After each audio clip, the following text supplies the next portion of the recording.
जी, नमस्कार दोस्तों, ज्ञानालय में आपका स्वागत है। और हम लोगों ने इंग्लिश की अभी तक प्रैक्टिस हम लोग कर रहे हैं। जो इंग्लिश पूछी जाएगी पीजीटी, टीजीटी में तो क्वालीफाइंग है, बाकी और सब में जो है मेरिट में जुड़ेगी। पहला एक जो इससे इंग्लिश से या लैंग्वेज से रिलेटेड है, लैंग्वेज कॉम्पिटेंसी में लोग पूछ रहे हैं कि नेगेटिव मार्किंग है कि नहीं है। भाई पूरे ईएमआरएस के सभी एग्जाम में, सभी सब्जेक्ट में जितने भी पोर्शन दिए गए सब में नेगेटिव मार्किंग है। वो चाहे क्वालिफाइंग हो या फिर वो मेरिट लिस्ट में जुड़ेगी, सब में जो है नेगेटिव मार्किंग है। जितने भी आपके अगर 130 क्वेश्चन है तो 130 क्वेश्चन में सब में हर एक क्वेश्चन पे जो है नेगेटिव मार्किंग है। लेकिन बहुत ज़्यादा नहीं है, 25% की नेगेटिव मार्किंग है।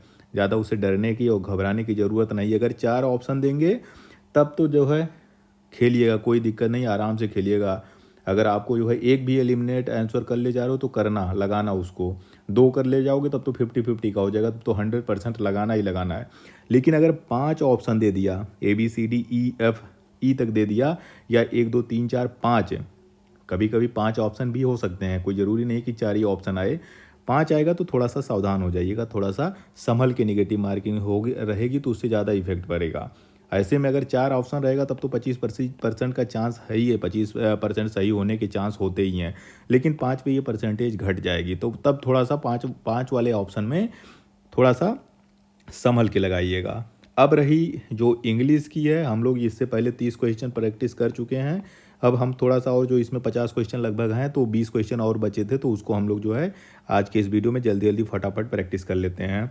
हिंदी मीडियम वालों को विशेषकर इसमें डर लग रहा है, चाहे वो पीजीटी वाले हों चाहे टीजीटी वाले हों, कि वो 10 में से जो 4 नंबर लाने हैं क्वालिफाइंग वाले, उसमें कहीं दिक्कत ना हो जाए। बाकी सबका प्रिपेयर है। इसी इंग्लिश में जो है हिंदी मीडियम के बहुत सारे स्टूडेंट्स की ये समस्या है। तो जो हिंदी मीडियम के हैं, जिनकी इंग्लिश वीक है, तो थोड़ा सा ना, जैसे मैं पढ़ाता हूँ उसी हिसाब से जो है मीनिंग निकालने का प्रयत्न कीजिएगा, प्रयास कीजिएगा। जो लिखा हुआ है इंग्लिश में उसका मोटा मोटा आपको अर्थ मिल जाए। बहुत ज़रूरी थोड़ी ना ट्रांसलेट थोड़ी ना करना है यार, वर्ड टू वर्ड एकदम ग्रामेटिकल ट्रांसलेशन करना, कुछ नहीं। मैं ऐसा नहीं कह रहा हूँ, मैं सिर्फ इतना कह रहा हूँ कि जैसे डायरेक्शन लिखा ना भाई, डायरेक्शन का मतलब पता हो गया, दिशा निर्देश या दिशा, कुछ भी जो भी मतलब आप समझ लो। तो 31 से लेकर 34 तक के डायरेक्शन क्या है? In the following. अब इन का मतलब होता है में, फॉलोइंग मतलब नीचे, पैसेज मतलब जो पैसेज दिया हुआ है। देयर आर ब्लैंक्स, देयर मतलब वहाँ पे, आर मतलब है, ब्लैंक्स मतलब खाली स्थान है। ईच ऑफ व्हिच जिसमें से प्रत्येक में, हैज बीन नंबर्ड जो ब्लैंक स्थान दिया गया है उसमें एक एक नंबरिंग कर दी गई है। For each number some words, प्रत्येक नंबर के लिए सम वर्ड्स कुछ शब्द हैं, आर सजेस्टेड बिलो, कुछ शब्द का सजेशन, सजेस्टेड मतलब जो था सुझाव दिया गया, बिलो मतलब नीचे, द पैसेज पैसेज में, वन ऑफ विच जिसमें से, वन मतलब ऑफ, वन मतलब एक, विच मतलब उनमें से, फिट दी ब्लैंक जो ब्लैंक में फिट आ रहा है, अप्रोप्रिएटली मतलब ठीक तरीके से, फाइंड दी अप्रोप्रिएट वर्ड, तो जो अप्रोप्रिएट या जो सही वर्ड है, जो सही शब्द है, वही हमको चुनना है। सिंपल है भाई, इतना ज़्यादा उसमें बहुत ज़्यादा जोर ट्रांसलेशन नहीं करना है मेरे भाई। जितना भी मोटा मोटा अर्थ निकल जाएगा बस। अर्थ आपने निकाल लिया हिंदी मीडियम वालों ने, तो उनका फिर हो जाएगा, समझ जाइए। वो 5 4 क्या 5 6 जो है कर ले जाओगे आसानी से। थोड़ा सा वही वर्ड वाला अगर मीनिंग उनिंग में जो आता ही है, इडियम्स, इडियम्स में दिक्कत हो सकती है, एंटोनिम्स सिनोनिम्स में थोड़ी बहुत दिक्कत हो सकती है, क्योंकि अगर कहीं इधर उधर से बहुत ज़्यादा टफ पूछ लिया तो थोड़ा सा दिक्कत होती है। लेकिन पैसेज वैसेज मिल जाएगा तो मीनिंग निकाल लेना ऐसे इसे मोटा मोटा। तो चलिए देखते हैं। ये कहा था ना कि 31 से लेकर 34 तक, देखिए एक यहाँ पे दिया 31 नंबर, 32 नंबर, उसके बाद 33 नंबर, और ये 34 नंबर। तो ये जो फिल इन द ब्लैंक है यही हमें भरना है, इस फिल इन द ब्लैंक को हमें भरना है। तो चलिए देखते हैं कि परसिस्टेंटली मतलब क्या होता है। परसिस्टेंट, परसिस्टेंट का मतलब होता है लगातार। लो मतलब कम, इन्फ्लेशन मतलब महंगाई, यानी कम मुद्रास्फीति, और मतलब या, इसी को लो इन्फ्लेशन को लो फ्लेशन भी कहते हैं। तो जो लगातार कम मुद्रास्फीति है या लो फ्लेशन है, इज मतलब है, अब यहाँ पे आपको भरना है 31वें नंबर पे। ये पूरा है, ये 31 नंबर दिया है, तो आप इस 31 नंबर पे कौन सा शब्द भरोगे। चलिए हम छोड़ देते हैं, अभी हम लोग पहले इसका पैरा पूरा पढ़ लेते हैं, हम अर्थ निकालने की कोशिश करते हैं। फिर क्या कह रहा है? लॉट्स ऑफ पीपल, बहुत सारे लोग। लॉट्स मतलब क्या होता है भाई? लॉट्स मतलब बहुत सारे, पीपल मतलब लोग। According to the recent minutes of policy meeting of the Federal Reserve, and European Central Bank. अब ये क्या कह रहा है, अकॉर्डिंग मतलब के अनुसार, जो रिसेंट मिनट्स हुए हैं, जो हाल ही में कोई मीटिंग हुई होगी, मिनट्स मतलब जो निकलते हैं मीटिंग के बाद मिनट्स निकलता है, जो उसका आउटकम होता है, जो उसमें निर्णय लिए जाते हैं, उसको हम मिनट्स कहते हैं। किसमें, पॉलिसी मीटिंग हुई थी, मतलब नीति संगत कोई नीति के लिए कोई मीटिंग हुई होगी। किसकी मीटिंग हुई थी, फेडरल बैंक यानी फेडरल रिजर्व का, अमेरिका का बैंक है जैसे अपना आरबीआई, वैसे फेडरल रिजर्व है। और किसका, एंड मतलब और यूरोपियन सेंट्रल बैंक, और यूरोपियन का यानी जो यूरोपियन कंट्री का जो सेंट्रल बैंक है, उस केंद्रीय बैंक है, उसके साथ सेंट्रल बैंक्स जो केंद्रीय बैंक है, on the both side of Atlantic have been trying to identify. तो जो अटलांटिक के उस तरफ, अमेरिका वाले उस तरफ रहते हैं भाई, अटलांटिक के पश्चिम साइड में, और पूर्व में कौन रहते हैं भाई, यूरोपियन कंट्रीज तो हैं भाई। ठीक है, जो ज्योग्राफी पढ़िएगा उसमें अटलांटिक ओशन के उस तरफ जो है, ऊपर की तरफ जो होता है नॉर्थ अमेरिका, नीचे की तरफ साउथ अमेरिका है, और इधर आ जाओगे पूरा आपका जो है ऊपर की तरफ जो होता है यूरोपियन कंट्री ने, और नीचे जो होता है अफ्रीका आ जाएगा, अफ्रीकन कंट्रीज आ जाएंगी। ठीक है, चलो उसको छोड़िए, हम लोग अपना यहाँ पे मतलब निकालते हैं। यही कह रहा है कि सेंट्रल बैंक्स मतलब केंद्रीय बैंक है। केंद्रीय बैंक जैसे अपना आरबीआई है, वैसे हर देश का एक सेंट्रल बैंक होता है। On the both side of Atlantic, Atlantic के दोनों तरफ के जो सेंट्रल बैंक है, have been trying to identify, प्रयास कर रहे हैं किस चीज़ को, आइडेंटिफाई करना चाहते हैं। फिल इन द ब्लैंक दे दिया गया 32वें नंबर पे, बट लेकिन विथ लिमिटेड सक्सेस, बहुत सीमित सक्सेस मतलब सफलता मिली है सो फार अब तक। ठीक है, इस तरह से अगर पढ़ोगे, अरे कमज़ोर है, मैं समझ रहा हूँ कि नहीं पता चल पाएगा कुछ कुछ, वो परसिस्टेंटली का मतलब हो सकता है कि आपको ना पता चले, हो सकता है किसी की जो है, किसी में जो है कोई भी ऐसा शब्द दिया हो, ऐसा टर्म्स दिया हो जिसका मीनिंग ना आ रहा हो, तो छोड़ दो, पढ़ते जाओ। पढ़ोगे अपने आप थोड़ा बहुत क्लियर हो जाएगा, पूरा नहीं होगा तो थोड़ा तो हो जाएगा भाई।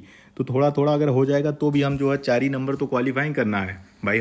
हॉस्टल वार्डन और इनके लिए तो मेरिट बनेगी, लैब अटेंडेंट वालों की और जो है जेएसए वालों की, तो वो तो पूरा करेंगे, उनको तो और थोड़ा सा मेहनत करनी है। लेकिन टीजीटी पीजीटी वालों का जिनका क्वालिफाइंग है, उनको तो बस काम निकलना है, कैसे 5-6 नंबर हो जाए, और क्या करना है। फिर आप इस पूरे पैराग्राफ को पढ़ लीजिए, और पढ़ के जो है चल जाइए, उसके बाद जो है आप आइएगा अगले क्वेश्चन पे। तो जो 31वां क्वेश्चन है कि इसमें दिया है aiding, waxing, comforting, pleasing, none of the above. देखिए पांच ऑप्शन दे दिए गए हैं। अब इसमें निगेटिव मार्किंग अगर होगा तो थोड़ा सा दिक्कत होगी। इसमें 25% निगेटिव मार्किंग भी जो है काफ़ी जो है ज़्यादा हो जाएगा, परसेंटेज ज़्यादा हो जाएगा ना भाई। 4 ऑप्शन होते तो 25-25% का होता, लेकिन यार यहाँ पे 5 ऑप्शन दे देगा तो थोड़ा सा दिक्कत होगी। ठीक है, क्योंकि आपको जो है एलिमिनेट करना पड़ेगा ना, एलिमिनेट करने में थोड़ा दिक्कत आ जाएगा। चलिए, तो क्या हो जाएगा यहाँ पे, देखिए ये 31वां था ना, ये यहाँ पे दिया है परसिस्टेंटली लोफ्लेशन, मतलब लगातार कम मुद्रास्फीति, या जिसको लोफ्लेशन भी कहते हैं। इज लॉट्स ऑफ पीपल, यहाँ पे लॉट्स ऑफ पीपल, तो क्या है, इज लॉट्स ऑफ पीपल, लोगों के लिए। ऐड मतलब सहायता करेगा लोफ्लेशन, वैक्सिंग करेगा, वैक्सिंग का मतलब होता है परेशान करना, परेशान। ठीक है, मीनिंग नहीं आपको पता होगा, लेकिन ठीक है चलिए, बहुत कम लोगों को अगर वैक्सिंग पता है तो इसका मीनिंग परेशान करना होता है। ठीक है, इसका नहीं पता, लेकिन इसका तो पता भाई, ऐड, फर्स्ट ऐड का मतलब होता है हेल्प, मतलब सहायता। कंफर्ट मतलब कंफर्टिंग मतलब सुविधा हो गया भाई, जिससे सुविधा मिल रही हो। प्लीज मतलब प्रसन्नता जिससे हो रही हो। नन ऑफ दी अबव, तो ये एक ही चीज़ तो आपको बच रही है भाई, या तो वैक्सिंग या none of the above. None of the above बहुत रेयर केस में सही होता है, ज़्यादातर जो है इसी में से कुछ सही आता है। तो ये भी नहीं होगा भाई, अगर लो फिलेशन है तो लो फिलेशन से किसी लोगों को फ़ायदा थोड़ी ना होगा, लोगों को हेल्प थोड़ी ना मिलेगी, लोगों को जो है कंफर्ट थोड़ी ना मिलेगा। अगर मुद्रास्फीति कम है, मंदी आई हुई है, तो वैक्सिंग होगा ना भाई, लोगों को परेशानी होगी। मुद्रास्फीति कम होती है तो बेरोजगारी आपकी बढ़ जाएगी तुरंत, बाकी चीज़ें भी बढ़ जाती हैं, आय घट जाएगी, इनकम घट जाएगी, तो लोगों को परेशानी होगी। तो राइट आंसर हो जाएगा वैक्सिंग। जिन्होंने बी चुना था उनका सही है। अब आप लोग बताइएगा, आप लोग कमेंट करिए, बी 32 में क्या भरेंगे। 32 जो फिल इन द ब्लैंक है, ये है 32। यहाँ पे क्या भरोगे, पूरा सेंटेंस पढ़िए। यहाँ पे था according to the recent minutes of policy meeting of Federal Reserve and European Central banks of both sides of Atlantic have been trying to identify the, क्या आइडेंटिफाई करवा रहे थे, कुछ नहीं कुछ तो करवा रहे थे, but with limited success so far. किस चीज़ का क्या आइडेंटिफाई कर रहे थे, कंक्लूजन निकाल रहे थे, निष्कर्ष, आउटपुट निकाल रहे थे, कॉज निकाल रहे थे, या फिर इफेक्ट निकाल रहे थे? बताइए भाई क्या होगा इसका, पीछे जाके देख लीजिए। कंक्लूजन मतलब होता है निष्कर्ष, आउटपुट मतलब जो ये इनपुट होती है वैसे आउटपुट होती है, कोई ना कोई चीज़ तो निकलेगी। काज मतलब कारण, इफेक्ट मतलब प्रभाव। तो काज ही तो खोज रहे होंगे, कारण ही तो खोज रहे होंगे भाई। जो सेंट्रल बैंक लगी हुई थी वो क्या खोज रही थी, ये जो देश लगे हुए हैं ट्राइंग टू आइडेंटिफाई कॉजेज, मतलब जो ये लो इन्फ्लेशन है या जो कम मुद्रास्फीति है उसके कॉजेज मतलब कारण क्या है, रीजन क्या है, वही तो आइडेंटिफाई कर रहे थे। लेकिन उनको लिमिटेड सक्सेस मिली, वो कारण अभी तक पता नहीं कर पाए। तो जिन्होंने कॉजेज लगाया उनका सही है। 33वें पे आ जाइए। 33वां फिल इन द ब्लैंक क्या कहता है, उसको पहले फिल इन द ब्लैंक पे आते हैं। 33वां कहाँ है, यहाँ पे। चलिए इसको इस सेंटेंस से यहाँ से शुरू करिए।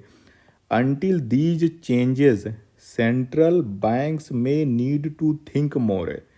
अनटिल मतलब इन परिवर्तनों के, इन बदलावों के बावजूद भी सेंट्रल बैंक्स जो हैं उनको में नीड, उनको ज़रूरत है थिंक मोर, ज़्यादा सोचने की। फिल इन द ब्लैंक दे दिया।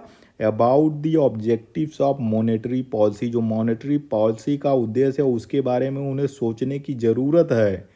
तो ये 33वें नंबर पे जो फिल इन द ब्लैंक दिया है उसमें आपको क्या भरेंगे, स्पिरिचुअली सोचना है, फ्रैक्शनली सोचना है, पार्शली सोचना है, या होलिस्टिकली सोचना है? कैसे सोचोगे भाई? अगर मॉनेटरी पॉलिसी के बारे में आपको सोचना पड़ रहा है, आपके यहाँ महंगाई जो है बढ़ गई है, मुद्रास्फीति मंदी आ गई है, तो क्या सोचोगे? स्पिरिचुअली आध्यात्मिक रूप से सोचोगे, क्या फ़ायदा मिलेगा भाई इकोनॉमी को? फ्रैक्शनली सोचोगे, आंशिक रूप से सोचोगे। पार्शली और फ्रैक्शनली दोनों का मतलब होता है कि आंशिक रूप से। होलिस्टिकली समग्र रूप से। तो जिन्होंने होलिस्टिक चुना है ना, होलिस्टिकली, भाई संपूर्ण रूप से आपको देखना पड़ेगा ना भाई, तभी जाके सफलता मिलेगी। तो जो 33वें में फिल इन द ब्लैंक है वो होगा होलिस्टिकली। 34वें पे आ जाइए। 34वां हम इससे पहले देखें, इसके पहले हम पीछे आ जाते हैं 34वें पे। ये है 34वां, इसी को आगे बढ़ाते हैं। About the objectives of monetary policy including the unintended consequences. Consequences मतलब परिणाम, अनइंटेंडेड, इंक्लूडिंग मतलब शामिल करना, अनइंटेंडेड, अनइंटेंडेड का मतलब सीख है, हमें नहीं पता, हमें तो पता है लेकिन ठीक है, सोचिए कि नहीं पता, छोड़ दीजिए, कोई मतलब नहीं है। अनइंटेंडेड कॉन्सिक्वेंसेस, कॉन्सिक्वेंसेस का मतलब तो पता है, ठीक है भाई, क्या मतलब होता है, कोई परिणाम निकल रहा होगा फॉर फ्यूचर फाइनेंशियल, फाइनेंशियल क्या future, and growth being to lose for too long. अब ये जो है फ्यूचर फाइनेंशियल के बाद क्या आना चाहिए बताइए? इनसिक्योरिटी आना चाहिए, वेरिएबिलिटी आनी चाहिए, स्टेबिलिटी आनी चाहिए, या अनसर्टेनिटी आनी चाहिए? बताइए। इनसिक्योरिटी मतलब असुरक्षा, वेरिएबिलिटी मतलब परिवर्तनशीलता, स्टेबिलिटी मतलब स्थिरता, अनसर्टेनिटी मतलब अनिश्चितता। क्या सही है भाई? फाइनेंशियल स्टेबिलिटी ही तो चाहिए, स्थिरता ही तो चाहिए। तो जिन्होंने स्टेबिलिटी चुना उनका सही है। अगले पे आते हैं। अब डायरेक्शन जो दिया गया 35 से लेकर 37 तक के लिए, पहले डायरेक्शन पढ़ लीजिए, उसके बाद उसका अर्थ निकाल लीजिएगा। In each of following questions, each of मतलब जो प्रत्येक क्वेश्चन नीचे दिए गए हैं, first word is given in capital letter. ये जो कैपिटल लेटर में दिया गया है, given in capital letters followed by 4 alternative words, जिनके जितने नीचे जो होता है 4 जो है यहाँ पे अल्टरनेटिव शब्द दिए गए हैं। Select from alternative word nearest in meaning of the capital letters. Nearest in meaning मतलब क्या होता है इसका? नियरेस्ट इन मीनिंग मतलब आपको सिनोनिम्स बताना है। क्या बताना है? सिनोनिम्स बताना है, पर्यायवाची बताना है। मीनिंग जिसका है, मीनिंग हमें बताना है। तो इन एब्रिएट क्या लिखा हुआ है? इन ईब्रिएट, इसका मीनिंग बताइए अब क्या होगा? यहीं पे फंसेगा थोड़ा बहुत जो फंसेगा। इन एब्रिएट का मतलब डिप्रेस होता है, डिस्करेज होता है, ड्रंकन होता है या डीमोटिवेट होता है, क्या होता है इसका? डिप्रेस्ड, भाई कहते हैं ना डिप्रेशन में हो, डिप्रेस मतलब अवसादग्रस्त। डिस्करेज्ड, अरे कहते हैं भाई डिस्करेज मत करो यार, एग्जाम देने जा रहे हैं, क्यों इतना निगेटिव बातें कर रहे हो। हतोत्साहित करना। ड्रंकन का मतलब जान ही रहे हो भाई, हाँ पी पा लिया होगा। डीमोटिवेट, इसका मतलब भी हतोत्साहित करना होता है। तो ये दो चीज़ तो होगा नहीं, डीमोटिवेट डिस्करेज, ये ऑलमोस्ट सेम है। तो भाई ये एक ही सही होना चाहिए ना भाई, या तो ये सही होगा या तो क्यों है एक जैसा हो गया। और डिप्रेस मतलब होता है अवसाद में। तो इन एब्रिएट का मतलब क्या होगा, कमेंट करिए जल्दी से, या फिर जो पेन पेपर लियो लिख के बताओ क्या होगा इसका सही। तो जिन्होंने लिखा है ना ड्रंकेन, इन इन ब्रिएट का मतलब होता है ड्रंकेन मतलब शराबी, जिन्होंने शराब पी रखी हो उसके लिए ये शब्द यूज होता है। कठिन है थोड़ा सा, लेकिन ठीक है, इसको आप लोग प्रयास करिएगा कि इस तरह से कोई ना कोई उसमें एलिमिनेट करते हुए चलिएगा, हो सकता है मिल जाएगा। जितना ज़्यादा क्लोज पहुँचेगा उतना बढ़िया ठीक रहेगा। अब यहाँ पे दिया फिन, फिन का क्या मतलब होता है भाई, फियन या फिन क्या लिखा हो भाई। प्रोनाउंसिएशन भी हम मेरी वैसे ही है भोजपुरी टाइप की, ठीक है। आप लोग जो है जैसा भी प्रोनाउंस करते हो ठीक है, कोई मतलब नहीं है, हमको कौन सा अमेरिका और जो है यूरोपियन कंट्रीज़ में जाना है। चलिए, हम लोगों को तो इंडियन ही, हम लोग तत्सम तद्भव कर ही लेते हैं, हर शब्द का तत्सम का तद्भव हो ही जाता है। ठीक है भैया, चलो। फियन का क्या मतलब हो गया, फियन का मतलब वीक मतलब कमज़ोर। प्रिटेंड का मतलब होता है दिखावा करना, दिखावा। फेंट मतलब बेहोश हो जाना या धुधुला कोई चीज़ होता है फेंट। हॉनेस्ट का मतलब आप जानते हैं ईमानदार। क्या सही होगा, कमेंट करिए जल्दी बताइए। तो जिन्होंने फियन का मतलब प्रिटेंड लगाया ना, मतलब दिखावा करना, फियन का मतलब होता है दिखावा करना और प्रिटेंड का मतलब भी होता है दिखावा करना। मैलिफ लुअस, बहुत टफ दे दिया यार। मैलिफ लुअस, बताइए भाई। मैलिफ लुअस, फिर आ गया वही भाई, फिर मैं नहीं बोल पा रहा हूँ, आप लोग बताइए। मैलिफुलस इसकी क्या मीनिंग होगी, कनिंग, अगली, सिनफुल या फिर हार्मोनिक। कनिंग मतलब होता है धूर्त चालाक, अगली मतलब बदसूरत, सिनफुल मतलब पापी, हार्मोनिक का मतलब होता है भाई जो सहयोग करे, हारमोनी आपसी सहयोग। क्या होगा मेलिफुलस मतलब, तो जिन्होंने हार्मोनिक लगाया उनका सही है। जी हाँ, हार्मोनिक इसका मतलब होता है हार्मोनिक, आपसी सहयोग, आपसी प्रेम भाव, ये कहते हैं ना हार्मोनिक हैं, तो ठीक है। तो जिन्होंने डी सेलेक्ट किया था उनका एकदम सही है। फिर आ जाइए अगले पे। 38 से 40 के लिए डायरेक्शन ये दिया गया कि in each of the following question the first word is given in the capital letter, ये कैपिटल लेटर में दिया गया, फॉलोड बाई 4 वर्ड। 4 ऑप्शन ये इसके दिए गए। वन व्हिच ऑफ एंटोनिम्स आपको बताना है, फर्स्ट वर्ड का एंटोनिम्स, विलोम शब्द बताना है, हिंदी में विलोम बताना भाई एंटोनिम्स। तो बताइए इम्पेकेबल, इम्पेकेबल, इम्पेकेबल का आपको पहले तो मीनिंग बता लो, मीनिंग पा जाओगे तब जाके उसका विलोम निकाल पाओगे। घबराओ नहीं यार, पैसे से काम हो जाएगा, अगर पैसे जा गया 2-3 क्वेश्चन वहाँ से कर लोगे तो पार कर ले जाओगे, इतना बड़ा चीज़ नहीं है। उनके लिए हॉस्टल वार्डन और बाकी लोगों के लिए उनको तो मेरिट बनाना है ना, तो उनको थोड़ा सा मेहनत करनी होगी। इम्पेकेबल क्या मतलब होता है, इम्पेकेबल, इम्पेकेबल का मतलब होता है बेदाग, बेदाग, ठीक है। इम्पेकेबल मतलब होता है बेदाग। अब जहाँ पे आपको इसका मिल जाए अपोजिट, इम्परफेक्ट, परफेक्ट का इम्परफेक्ट अपूर्ण, हैवी, हैवी का भारी, फ्लॉलेस मतलब दोष रहित, और एक्सक्विजिट, एक्सक्विजिट मतलब अति सुंदर। बताइए। अरे इनकेपेबल मतलब बेदाग है, मतलब परफेक्ट है, परफेक्ट है, ठीक है। अब बताओ क्या होगा, इम्परफेक्ट। तो जिन्होंने ये ऑप्शन चुना है इम्परफेक्ट उनका सही है, विलोम यही होगा। इंटाइज, इंटाइज का आपका विलोम बताना है, इंटाइज। इंटाइज का मतलब क्या होता पहले ये बताओ बहुत समस्या है इसमें भाई। इंटाइज का मतलब होता है लुभाना, ठीक है, लुभाना, ठीक है। अब बताओ, अब तो बता दो भाई, लुभाना इंटाइज, इसका अपोजिट क्या होगा, रेड्यूस, एलोर, रिपेल या टेम्प्ट। लुभाना वाला क्या होगा भाई, आकर्षक होगा ना। रिपेल का मतलब क्या होता, प्रतिकर्षण है, ढकेलना, दूर भगाना, प्रतिकार करना।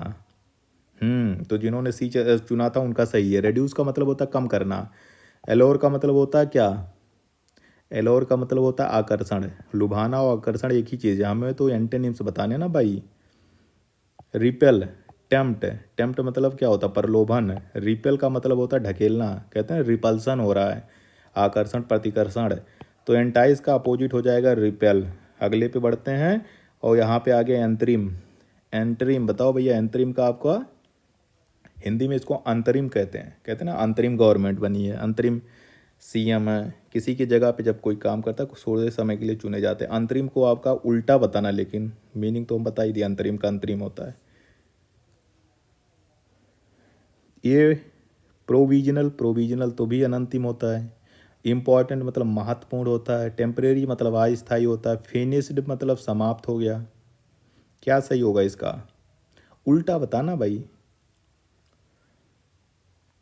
प्रोविजनल भी अनंतिम या है, इम्पॉर्टेंट इससे कोई मतलब नहीं है। टेम्परेरी मतलब भी अस्थायी होता है और अंतरिम मतलब भी अस्थायी होता है। ठीक है, इसका अपोजिट होगा फिनिश्ड। अंतरिम का अपोजिट होता है फिनिश। तो जिन्होंने डी चुना था उनका सही है। फिर आ जाइए यहाँ पे भाई, सेंटेंस आ गया, सेंटेंस करेक्शन आपको करना है। तो क्वेश्चन नंबर 41 से लेके 50 तक के लिए डायरेक्शन ये दिया गया है। In the following questions each sentence has an underlined part, underline part दिया गया है, यहाँ पे नहीं दिया गया, अभी मैं कर दूंगा। Can be improved by replacing parts with among the four options. ये कह रहा है कि जो अंडरलाइन पार्ट दिया गया उसको आपको रिप्लेस करना है, जो नीचे 4 ऑप्शन दिए गए हैं, जिससे कि जो हो सके हो, जो सही सेंटेंस बन सके। तो चलिए यहाँ पे बताइए आप। 41वां ये कह रहा है कि 3 hours have been elapsed since she had fallen asleep. तो जो अंडरलाइन पार्ट है वो है हैड फॉलन। तो हैड फॉलन को आपको यहाँ से सही शब्द चुनना है। वॉज फॉलन होगा, हैज फॉलन होगा, फेल होगा, या फिर ये सेंटेंस सही है, आपको किसी इंप्रूवमेंट की ज़रूरत नहीं है। बताइए कौन सा इसमें सही होगा, ए बी सी डी, कौन सा सही होगा। 3 hours मतलब 3 घंटे, 3 घंटे हैव इलैप्स बीत चुके हैं किस में, जब से वो सोई है, 3 घंटे से वो सोई रही है। बताइए कौन सा हो गया। हैड फॉलन को आप कैसे सही करोगे, वाज फॉलन से, हैज फॉलन से, फेल से, या नो इम्प्रूवमेंट से, बताइए।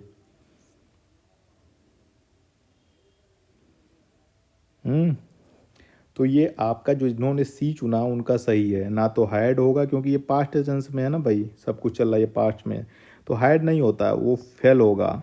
तो आप सिर्फ इसको she fell asleep, since she fell asleep, right answer यही हो जाएगा।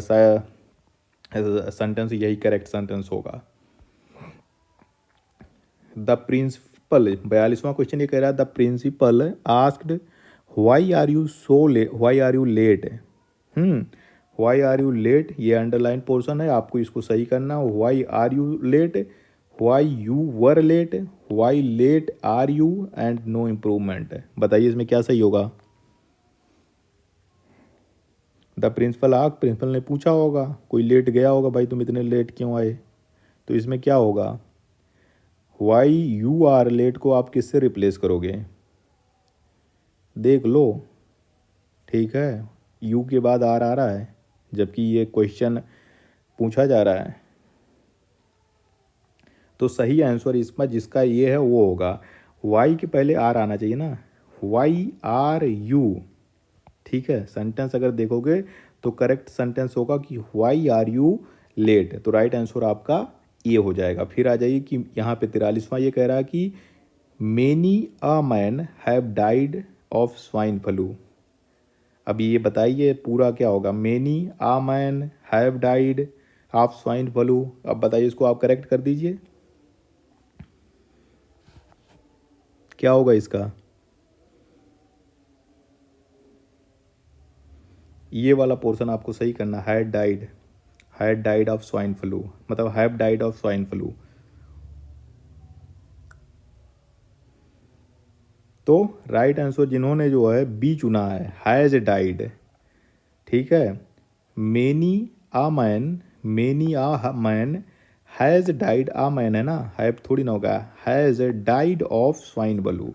तो जिन्होंने बी चुना था उनका सही है। अगले पे आते हैं 44वां, ये कह रहा है कि my husband is ill since 3 month है, मेरे हस्बैंड जो है बीमार है सिंस तब से, 3 month से। तो आप यहाँ से बताइए ये क्या, इसमें कौन सा सही होगा? इज, यहाँ से ये पूरा वाला कितना क्या सही होगा? Has been ailing from, have been ailing since, she has ill since, no improvement. क्या सही होगा इसमें? इम्प्रूव करिए इस सेंटेंस को।